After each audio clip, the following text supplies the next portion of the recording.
Kenapa, Ibu Loho? Iya Kak, aku lagi ada beban nih. Bisa aku cerita? Beban apa ya? Dari tadi soalnya udah jam 11 ada 5 orang murid yang selalu saya tahan.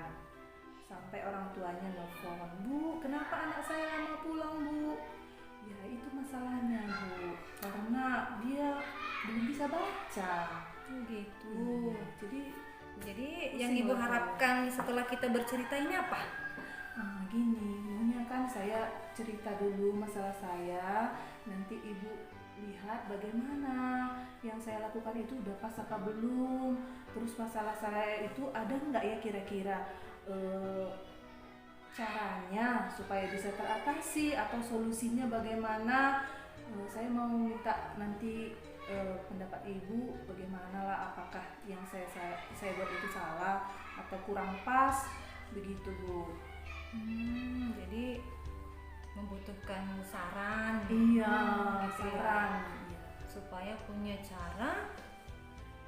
menghadapi anak murid saya yang belum bisa baca tadi. Gitu. Sebenarnya gimana sih ceritanya, masih kurang ngeh. Gini, apalagi ibu kan dulu udah pernah ya guru Iya, kelas 1. 3 tahun. Iya, gini Bu, ini kan tahun pertama saya mengajar di kelas 1. Nah, selama ini saya mengajar bidang studi. Memang pernah masuk ke kelas 1 tapi kan hanya beberapa jam. Jadi saya merasa kayak kurang bisa lah saya di kelas 1 ini. Tapi karena sudah menjadi keputusan kepala sekolah, dan saya harus berjuang bisa mengajar di kelas manapun termasuk di kelas 1. Namun masalahnya Bu, kan kalau mengajar di kelas 1 ini nggak sama seperti mengajar di kelas tinggi atau kelas lain gitu Bu. Nah, untuk di semester 2 ini Bu, masih ada murid saya yang belum bisa baca Bu. 24 orang murid saya, hanya sekitar 10 orang yang lancar. Terus ada sekitar 8 orang masih mengeja. Sisanya sama sekali belum bisa membaca, Bu. Itulah yang menjadi permasalahan saya, sehingga sering saya tahan mereka, Bu, di kelas selama pulang. Oh gitu. Susah memang kalau ngajar kelas 1 apalagi di tahun pertama. Tapi percayalah, nanti belajar dari pengalaman, Ibu pasti punya solusi-solusinya. Tetapi sebenarnya saya mau tahu yang sudah Ibu lakukan apa? Ya menurut saya Bu, seperti biasa udah saya lakukan Bu. Saya mengajar suara saya kuat Bu. Bahkan guru-guru lain bilang, "Aduh kuat kali suara ibu itu." Gitu Bu. Terus apalagi ya?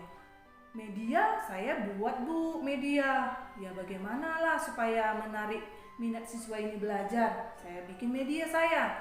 Tapi ya balik lagi Bu, yang beberapa orang tadi masih tidak bisa menangkap pelajaran yang saya sampaikan. Sementara ada masalah lagi nih Bu.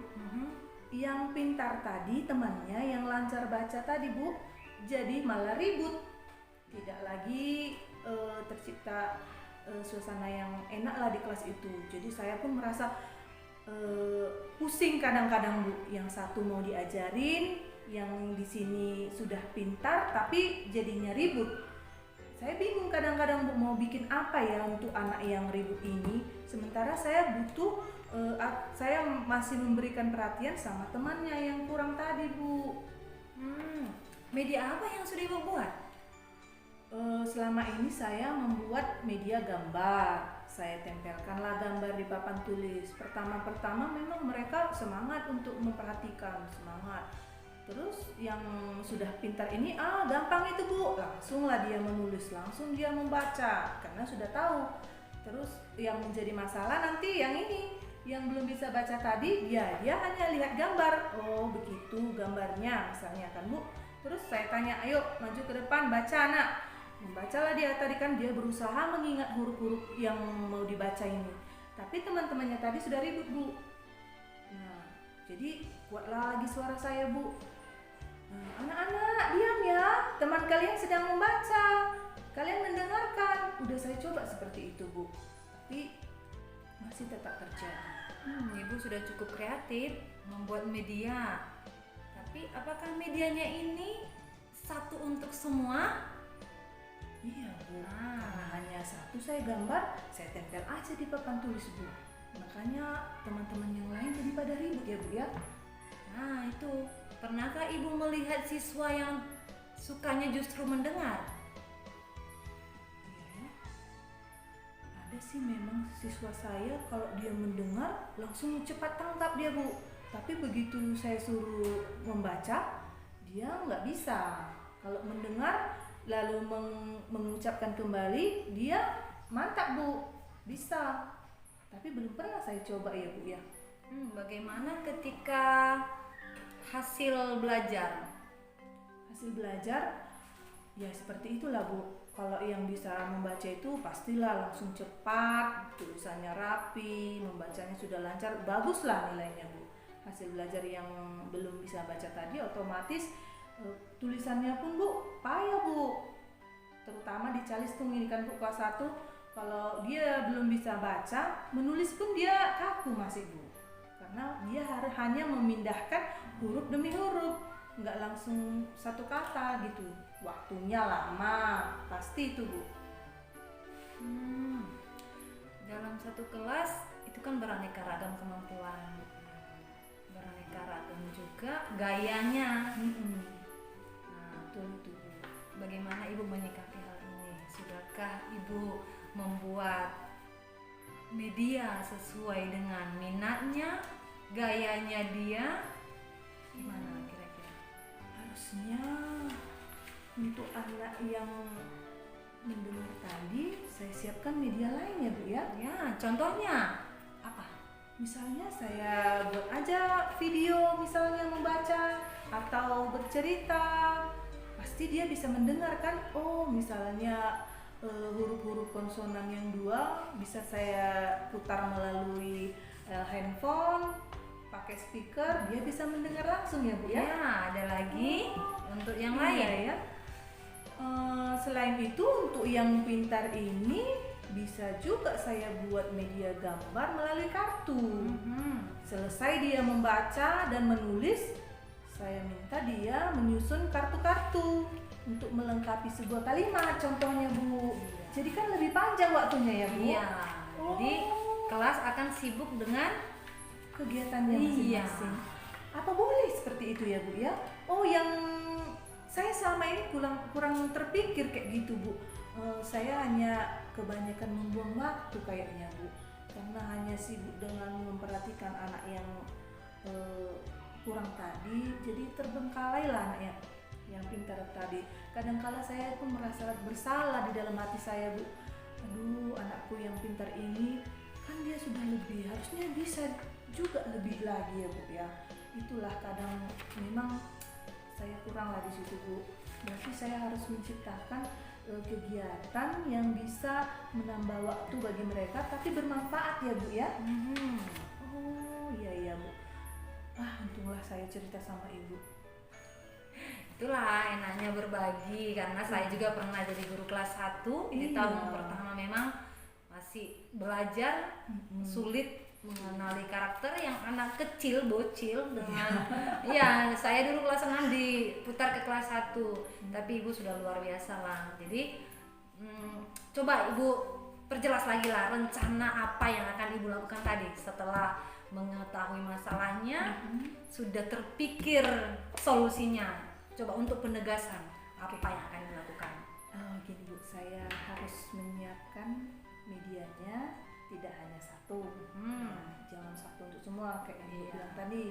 Saya harus persiapkan dulu, nanti saya kerjakan dulu lah, bikin kartu-kartu, ya kan, bikin kartu-kartu huruf yang bisa disusun menjadi kalimat. Lalu kalau ada gambar, mungkin saya boleh persiapkan gambarnya itu lebih dari satu.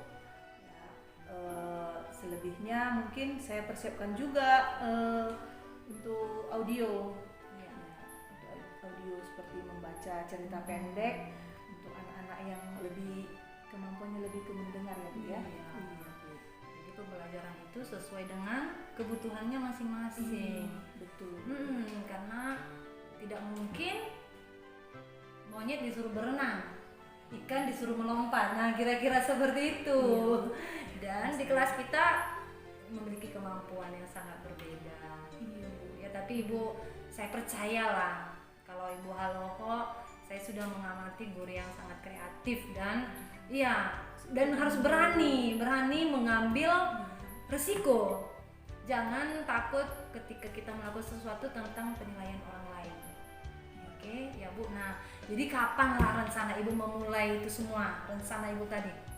Rencana saya tadi harus saya laksanakan secepatnya Bu. Secepatnya, tapi saya harus berbenah dulu. Ya, harus saya persiapkan dulu yang tadi saya bilang Bu. Ya, harus saya persiapkan dulu kartu-kartu, saya persiapkan gambar, lebih dari satu, persiapkan audio untuk memperdengarkan bacaan singkat atau bacaan sederhana ya Bu ya. Tetap optimis, pasti bisa. Nah, lalu siapa yang akan Ibu butuhkan untuk menyelesaikan semua rencana Ibu ini? Saya harus minta bantuan ini Bu. Siap membantu, silakan. Selain dari Ibu, kan ini namanya bantuan juga ini Bu. Baru saya perlu bilang dulu kayaknya Bu sama Bapak Kepala Sekolah kita supaya menyediakan kartu huruf yang berwarna-warni itu Bu, biar anak-anak pun termotivasi Bu. Betul. Terus saya juga akan minta ke Bapak Kepala Sekolah untuk menyediakan speaker mungkin Bu ya, supaya kedengaran Bu. Kalau hanya dari handphone nggak kedengaran Bu. Jadi saya nanti akan cobalah Bu bilang ke Bapak Kepala Sekolah supaya difasilitasi Bu yang saya butuhkan. Selain itu saya juga butuh kayaknya ini Bu, guru kelas 1 yang lain, kelas paralel saya Bu, supaya Ibu itu sekali-sekali maunya datang Bu ke kelas saya, supaya saya bisa mengobservasi bagaimana sih cara Ibu itu mengajar. Mungkin karena beliau lebih tua dari saya, mungkin punya pengalaman yang nggak saya punya. Nah itu Bu rencana saya Bu. Oke, ya jadi segeralah, jangan menunda-nunda untuk berbuat ya. Karena perbuatan baik kalau ditunda-tunda nanti mau tergantikan dengan kegiatan yang lain. Jadi terabaikan. Segera bergerak. Oke? Semangat. Ya, semangat. Saya Mika Sihaloho, saya mengajar di kelas 1 PT SD Negeri nomor 034779 Sidiangkat. Setelah melaksanakan kegiatan coaching, saya merasa sangat terbantu sekali karena saya bisa mengeluarkan solusi-solusi, saya bisa menggali lagi apa saja solusi yang bisa saya lakukan untuk mengatasi permasalahan saya di kelas. Demikian yang saya alami untuk melaksanakan tugas kita sehari-hari. Terima kasih. Salam guru penggerak. Saya Rabda Nababan, CGP Angkatan 4 Kabupaten Dairi, telah mempraktekkan coaching dengan rekan saya di SDN 034779 Sidiangkat. Saya merasa senang dengan penerapan model Tirta pada coaching kali ini karena saya melihat rekan saya bisa menggali sendiri penyelesaian masalah-masalah yang dihadapinya. Saya yakin dengan penerapan coaching ini akan semakin meningkatkan potensi diri kita menjadi guru-guru hebat, guru-guru yang kreatif menyelesaikan masalah-masalah yang kita hadapi dalam pembelajaran.